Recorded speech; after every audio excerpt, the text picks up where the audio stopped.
한 해 마지막에 저는 성탄절이 있다고 하는 것이 늘 감사를 드리게 됩니다.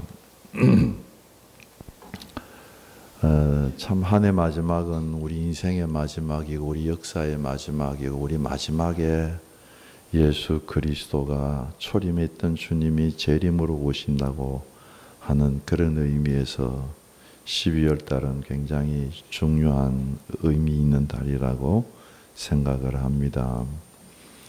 예수님이 오실 때 당시의 이 얘기를 마가복음 4장 16절에 보면 흑암에 앉은 백성들이 큰 빛을 보았고 사망과 사망의 그늘에 앉은 자들에게 빛이 비치었도다. 이 세상을 딱 한마디로 얘기하면 사망 아래에 있는 세상, 사망 아래에 있는 세상이 빛을 봤다. 그렇게 말씀을 하십니다. 쉽게 우리들이 알고 있는 이 얘기로 얘기하면 나사로의 무덤에 예수님이 찾아오시는 이야기라고 말씀드릴 수 있습니다. 성탄입니다. 성지순례를 가보면 지금도 나사로의 무덤이 있어요. 그게 실제 나사로의 무덤인지 아닌지는 모르지만 그 당시 나사로와 같은 사람들이 묻혔던 무덤의 형태인 것은 맞아요. 근데 그 나사로의 무덤은 한 4층 깊이로 돼서 이렇게 땅속 밑에 들어가서 저희들이 그곳에서 막 살아계신 주 찬양도 부르고 그랬었거든요. 근데 실제로 나사로가 죽어 있는 그 무덤은 우리 무덤은 흙으로 묻지만 잘 아시는 대로 이스라엘은 동굴처럼 파가지고 동굴 안에 계속 사람의 뼈를 안치하는 무덤이잖아요. 예수님이 그 무덤에 도착했을 때 사람들이 얘기했습니다. 주님, 나사로가 지금 썩어서 시체 썩는 냄새가 납니다. 그럼 무슨 일을 할 수가 있어요, 주님? 그냥 가시죠.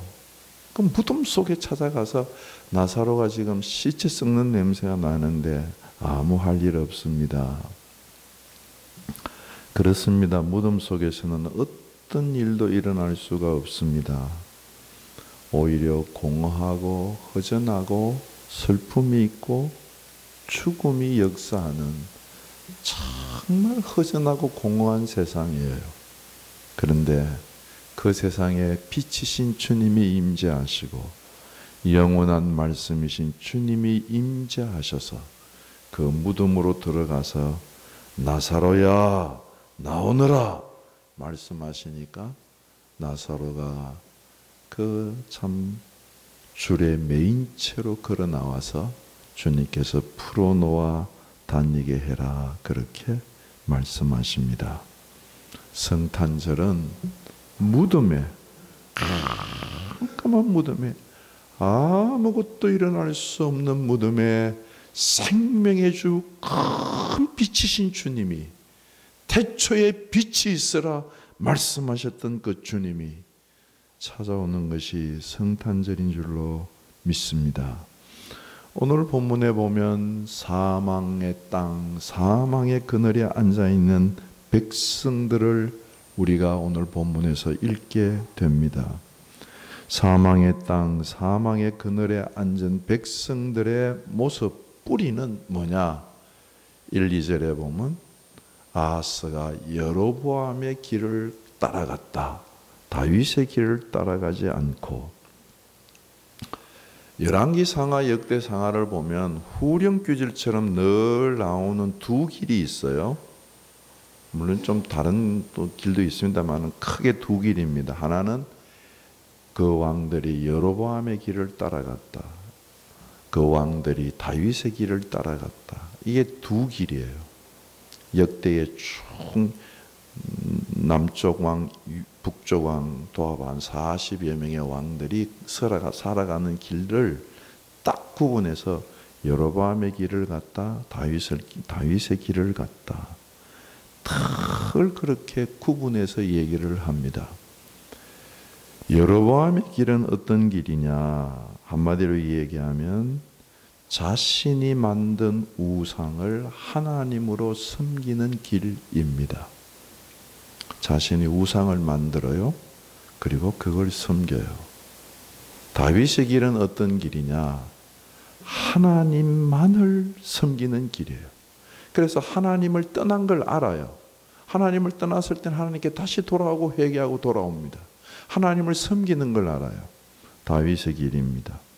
시편 1편에는 잘 아시는 대로 의인의 길과 악인의 길이 있는데 의인의 길은 하나님이 인정해 주시지만 악인의 길은 망하리로다 그랬습니다. 그러니까 망하는 길은 길이 아니죠. 망하는 길로 가는데 지금 걸어가면 그게 결국 가서 절벽으로 떨어져 죽는데 그게 길입니까? 그건 길이 아니에요. 망하는 길은 길이 아니에요. 그러니까 인생 살아가는 길은 한 길밖에 없다는 겁니다. 두 길이 아니에요. 한 길이에요. 오직 only 한 길. 여로보암은 북이스라엘의 일대 왕으로서 황금 송아지를 세우고 이것이 출애굽시킨 이것이 너희들을 하나님 출애굽시킨 하나님이다 해서 황금 송아지를 하나님으로 섬긴 왕입니다. 자기만 섬기는 게 아니라 백성 전체를 그렇게 섬기게 했습니다. 그 이유는 제가 시간이 많이 걸려서 말씀을 못 드리겠습니다. 이렇게 보면 여로보암의 길은 자기가 신이에요. 자기가 길을 만들어요. 자기가 기준의 잣대예요. 자기가 모든 가치 척도예요. 자기가 하나님을 만들어낼 수가 있어요. 이런 사람은 죄가 뭐라고 생각하는지 아세요? 죄는 자기가 싫어하는 건 모든 것이 죄예요. 선이 뭔 줄 아세요? 자기가 좋아하는 건 선이에요. 무조건. 요즘은 동성애를 넘어서 양성애자들이 있어요. 아침에는 남성이 됐다가 자기가 남성으로 생각하면 남성이래요. 저녁에는 여성이 됐다가 자기 멋대로요. 자기가 세우면 그대로 된다는 거예요. 죄가 뭡니까? 자기가 좋아하는 건 선이고 죄가 뭡니까? 자기가 싫어하는 건 죄라는 겁니다. 그게 여로보암 길입니다. 좀 더 구체적으로 말씀드리면 예배 경건하게 드려야 된다. 싫어요. 죄처럼 여겨요. 원수를 사랑하고 용서해야 된다. 싫어요. 죄처럼 여겨요. 하나님만 섬겨야 된다. 아니 어떻게 하나님만 섬기고 살아요. 이 세상 사는데 싫어요. 하나님만 섬기는 걸 죄처럼 여겨요. 여로보암 길입니다. 자신이 좋아하는 게 선이에요. 탐욕스럽게 사는 것. 탐욕스럽게 살면 안 돼. 싫어요. 탐욕스럽게 사는 게 선이에요. 이럽니다. 음란하게 사는 게 선이 되고 전쟁하며 사는 게 선이 되고 착취하며 사는 게 선이 되고 지멋대로 자기가 하고 싶은 대로 사는 것이 선이 된다는 말씀입니다. 이것이 여로보암 길입니다. 자기가 기준의 잣대이기 때문에 막을 사람이 없어요. 그래서 하나님을 떠나게 되는 것입니다. 이게 사망의 뿌리예요. 하나님을 떠나는 뿌리예요.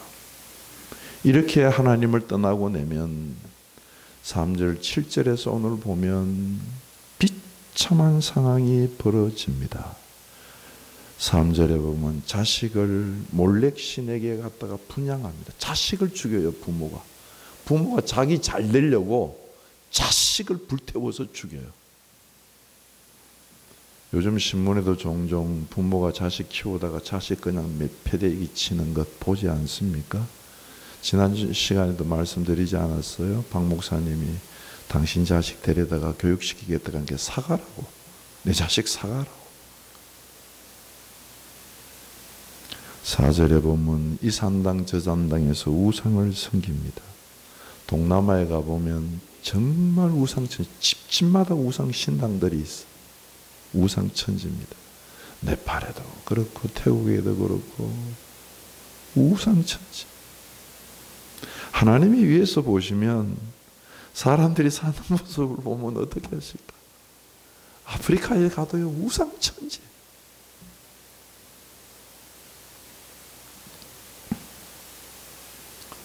하나님을 버리심으로 하나님께서 그들을 치셔서 전쟁이 일어나서 아람 군대가 와서 그들을 살육하고 가고, 북쪽 이스라엘의 르신이 와서 그들 베가가 와서 12만 명을 죽이고 그의 가까운 왕과 가까운 사람들을 죽였더라. 이 다 사망의 그늘에 앉아 있는 모습. 사망이 지배하는 세상이 되었어요. 왜요? 생명의 줄을 버렸기 때문에. 자기가 세운 그 길을 걸어가기 때문에 잘 사는 것 같은데요, 왕궁에서 사는 것 같은데요, 전쟁에서 승리하는 것 같은데요, 다 사망 아래에 있는 길입니다.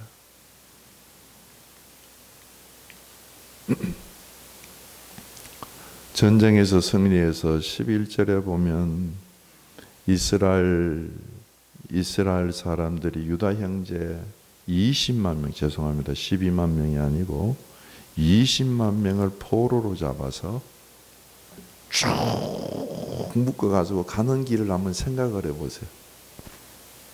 전쟁에 승리해가지고 전리품으로 남유다의 사람들을 20만 명을 여자 아이들 붙잡아가지고 쭉 끌고 가는 그 승리자의 당당한 모습, 그리고 져서 끌려가는 비참한 패배자들의 신음소리, 한번 이렇게 그림을 그려보시죠. 그게 다 사망 아래, 승리를 해도 사망 아래에 있는 거고 패배에서 붙잡혀가도 사망 아래에 있는 거. 어디를 보아도 소망이 없습니다. 사방을 살펴도 동서남북 어디에도 평화가 없습니다. 정복자냐 패배자냐 승리자냐 그거지. 함께 나누는 평화의 소식이 없습니다. 그런데 놀랍게도 하나님께서 사마리아 본부에 향하여서 오데시라는 선지자를 통해서 하나님의 말씀이 임하기를 시작을 하십니다. 하나님께서 하나님을 버린 유다에게 진노하셔서 너희들을 통하여서 유다를 치게 하셨는데, 너희들은 죄가 없느냐? 너희들은 하나님께 받을 만한 진노의 죄가 없느냐? 허물이 없느냐? 너희들도 지금 임박한 진노 아래에 있다. 아주 무섭게 말씀을 하십니다. 너희는 범죄함이 없느냐? 너희는 매맞을 일이 없느냐? 너희들 내 말을 듣고 포로로 잡아오는 20만 명을 놓아 주어서 돌아가게 해라. 말씀이 임했어. 20만 명에게. 어떻게 할까요? 말씀을 들었어요.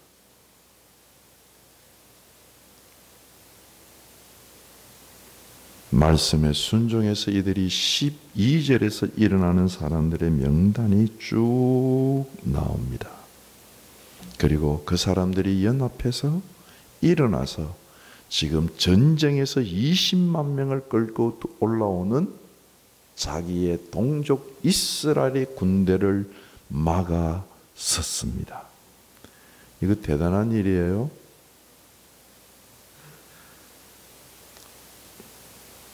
지금 전쟁에서 돌아오는 사람들은 승리를 해서 손에 창, 칼, 활, 또 전쟁할 수 있는 충분한 힘이 있는 사람들입니다.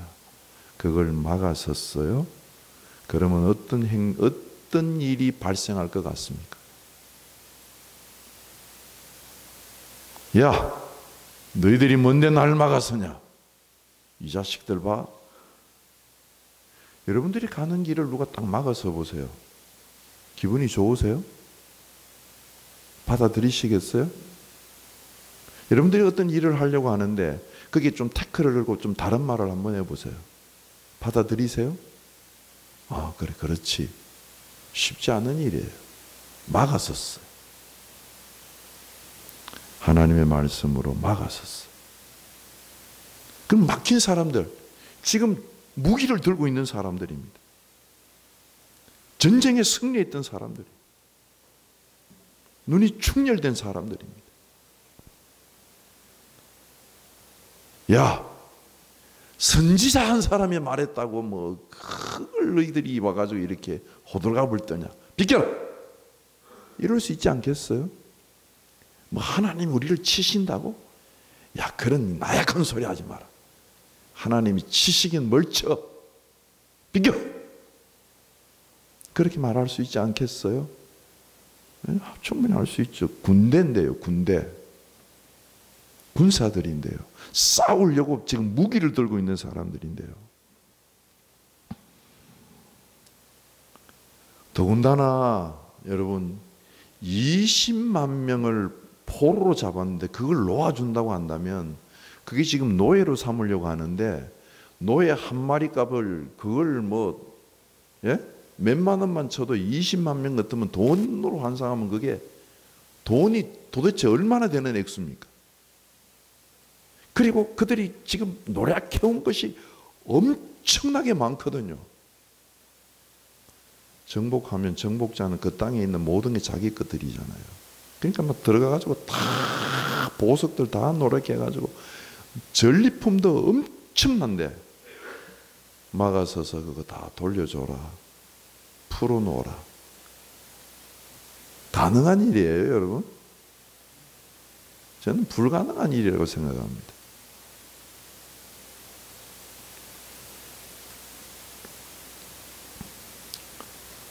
정말 손해보는 일이에요. 목숨을 걸고 싸워가지고 전리품을 얻어왔는데 그 전리품 다 돌려보내라는 겁니다.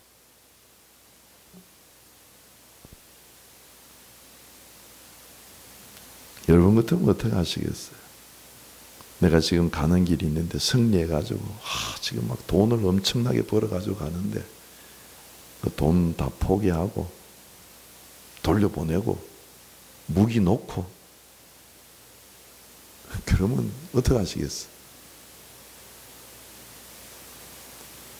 그런데 놀라운 일이 일어났어요. 일어날 수 없는 기적보다 더 큰 기적이 일어났어요. 무기를 잡은 사람들이 자기 무기를 다 내어놓고요. 놀라워요. 포로로 잡았던 20만 명을 다 돌려놓고요.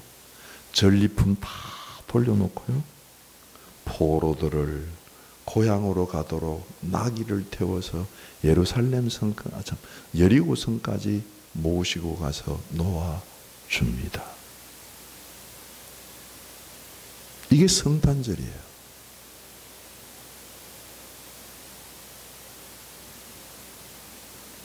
포로를 붙잡아서 용서하지 않고 그 줄을 붙잡고 있는 한, 복수심과 적개심의 줄을 내가 잡고 있는 한 내 자신이 참 그 적개심과 복수심의 포로가 되어 있습니다.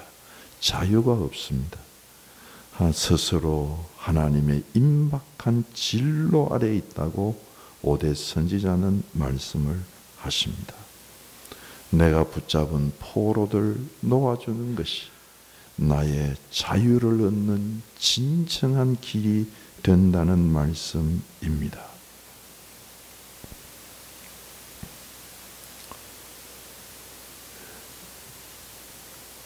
용서로 찾아오는 성탄절이 15절에 나옵니다. 정말 놀라운 일이에요. 정말 놀라운 일이에요. 15절. 한번 보세요. 15절. 이에 위에 이름이 기록된 자들, 위에 이름, 하나님 말씀에 순종해서 막아서는 사람들을 얘기합니다. 그 사람들이 포로를 맞이하고 노랗하여 온 것들 중에 옷을 가져다가 벗은 자들에게 입혀줍니다. 포로가 벗었던 포로가 자기를 맞이해서 옷을 입혀줄 때 포로 되었던 사람들이 어떻게 했겠어요? 감사합니다. 고맙습니다. 얼마나 감격했겠어요. 신을 신겨줍니다. 먹여줍니다. 마시게 해줍니다. 상처가 난 곳에 기름을 발라줍니다. 얼마나 감격스러웠겠어요. 포로된 사람, 고맙습니다. 감사합니다. 아니 어떻게 나한테 이런 은혜를 베풀어 주십니까? 먹이고 마시고 입히고 그 신을 신기고, 이거 어디서 좀 우리가 신약에서 많이 읽었던 귀절 아닙니까? 탕자가 아버지 집에 돌아올 때 이 죽었다가 내게 돌아오는 이 아들 갖다가 입혀라, 반지 끼워라, 신을 신겨라, 잔치를 벌려라, 기름을 발려줘라. 꼭 아버지의 마음이 묻어나는 본문을 보는 것 같습니다. 얼마나 감동적이겠어요. 에? 저는 설교를 준비하면서 이 말씀을 계속 묵상하는데 얼마나 감격이 일어나는지, 얼마나 감동적이었을까 그게. 예? 포로로 오는데 자기들은 다 좌절하고 절망하고 이제 죽음의 그늘에 빠져서 들어가는데 사람들이 오더니 옷을 입혀주고 먹을 걸 주고 신을 신겨주고 기름을 발라주고, 그러면서 나귀를 태워가지고 또 모셔가고, 뭐 그 감격, 그 감사, 그 찬송, 그 에너지 발산, 이런 것들 뭐 참 우리가 다 표현할 수가 없죠.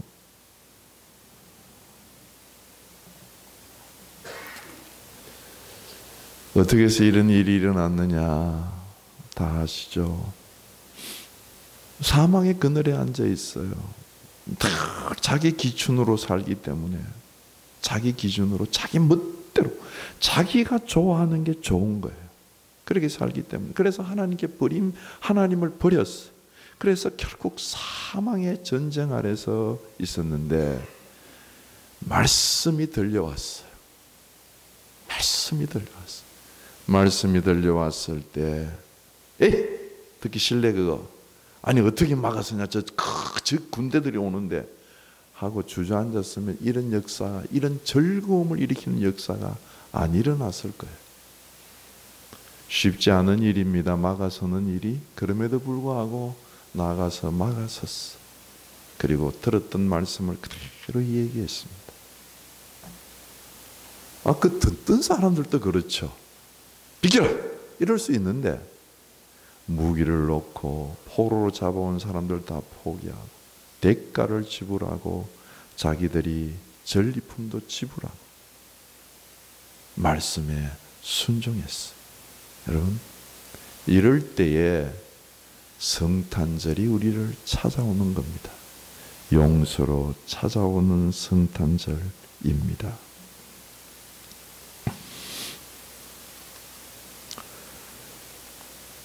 누가복음 2장 14절에 보면 지극히 높은 곳에서는 하나님께 영광이요 땅에서는 하나님이 기뻐하신 사람들 중에 평화로다. 어떻게 하나님이 영광을 받으시고 이 땅에 평화가 오나요? 서로 용서할 때입니다. 말씀에 순종해서 용서할 때입니다. 말씀이 내 마음에 들려올 때에 싫어요, 비껴나세요, 그러지 않고 말씀 앞에 순종해서 대가를 치르는 거예요. 풀어주는 거예요. 감정을 풀어주는 거예요. 잡아놓은 것들을 풀어주는 거예요. 찾아가서 막아서서 풀어주는 거예요. 그럴 때에 풀려나는 기쁨과 환희 속에서 성탄절이 일어나는 것입니다. 제가 책 한 권을 소개해 드릴게요. 혹시 서점에 가서 책을 사서 보실 수 있으면 한번 보시면 좋겠어요. 나는 너를 용서하기로 했다, 그러는 책인데 영국을 위주로 해서 46명이 용서하는 이야기가 쭉 기록된 책입니다. 그 책에 보면 용서는 매 순간 벌어지는 행위다. 참 용서할 것이 많아요. 살아가다 용서는 매 순간 벌어지는 행위다. 한 번 했다고 되는 게 아니에요. 다 아시죠? 우리 주님은 베드로가 제가 하루에 7번 용서하면 되겠어요? 주님이 뭐라고 다 대답하셨죠? 아니다. 몇 번요? 70번씩 7번 490번이죠. 490번 하라는 말이에요? 아니죠. 완전 숫자에다 완전을 곱해서 완전하게 하라는 말씀이죠. 그래서 용서는 매 순간 벌어지는 행위다. 이 책의 이야기예요. 한 사람의 얘기만 말씀을 드릴게요. 1973년에 이 책에 나오는 얘기예요. 버스 정류장에서 그로스토 도시라는 영국의 버스 정류장에서 대학생 루시가 실종이 됐어요. 그런데 그로부터 20년 뒤에 실종시킨 범인이 잡혔는데 그 범인은 부부였어요. 연쇄 살인범이었고 루시가 실종되어서 그 연쇄 살인범 부부에게 성폭행을 당하고 가혹한 고문을 당한 뒤에 토막토막 이렇게 토막나서 시체를 훼손했다는 게 증거가 되었어요. 이 사실에 루시의 언니가 처절하게 마음이 무너졌어요. 그래서 그가 자기의 무너지는 마음을, 사망에 사로잡힌 마음을 다잡으려고 불교 명상도 찾아보고 요가도 찾아보고 힌두교도 찾아보고 별별 것을 다 찾아다니면서 마음의 평화와 안식을 얻으려고 했지만 얻을 수가 없었습니다. 그렇게 오랫동안 돌아다니다가 한날 문득 내가 범인을 용서해 줘야겠다. 그렇게 노력하면 어떻게 될까? 생각을 하고 그냥 마음의 평안을 찾으려고 하다가 범인을 용서해 주기로 생각을 하는 그 순간에 용서하려고 하는 마음이 아니라 자기가 상상하지 못할 극심한 분노와 걷잡을 수 없는 머리털을 쫄깃하고 세우는 분노가 올라오는데 비명을 지르면서 머리카락을 쥐어뜯고 손톱으로 바닥을 긁고 자기 마음을 미치고 싶은 듯이 날뛰었다고 그렇게 고백을 합니다. 그러면서 그가 고백하기를 내게 용서는 사람을 죽이고 싶은 분노와 함께 시작했습니다. 시작하는 거예요, 용서는. 마하트마 간디는 얘기합니다. 나약한 자는 끝내 용서하지 못한다. 용서는 강한 자가 하는 것이다. 그래서 루시의 언니가 그 연쇄 살인범 부부의 생애를 쭉 재판 과정을 통해서 알게 됩니다. 근데 그 연쇄 살인범 부부도 자기 동생이 당한 것처럼 어릴 때부터 성폭력 당하면서 자랐어. 그래서 자기들도 엄청난 피해를 받다가 그렇게 된 걸 알게 되고 인간에 대한 이해를 하게 되고 하면서 용서를 배우는 길을 기록하고 있습니다. 정말 그래요. 용서는 매 순간 벌어지는 행위입니다. 가정에서도 교회에서도 직장에서도 내 삶 속에서도 또 내 자신과 내 자신 사이에서도 스스로 매 순간 용서가 필요합니다. 하나님의 말씀은 우리를 막아서시면서 말씀하십니다. 풀어줘라. 단리게 해라. 이 아침에 주님의 말씀 앞에 용서는 죽이고 싶은 분노와 함께 시작되는 것이라고 말씀드렸습니다.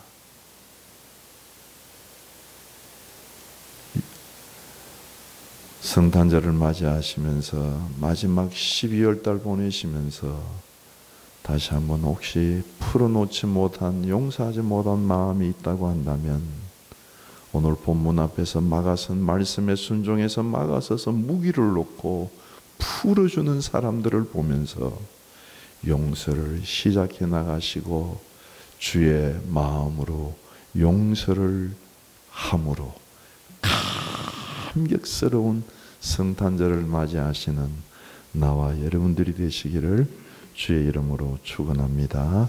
기도하시겠습니다. 말씀을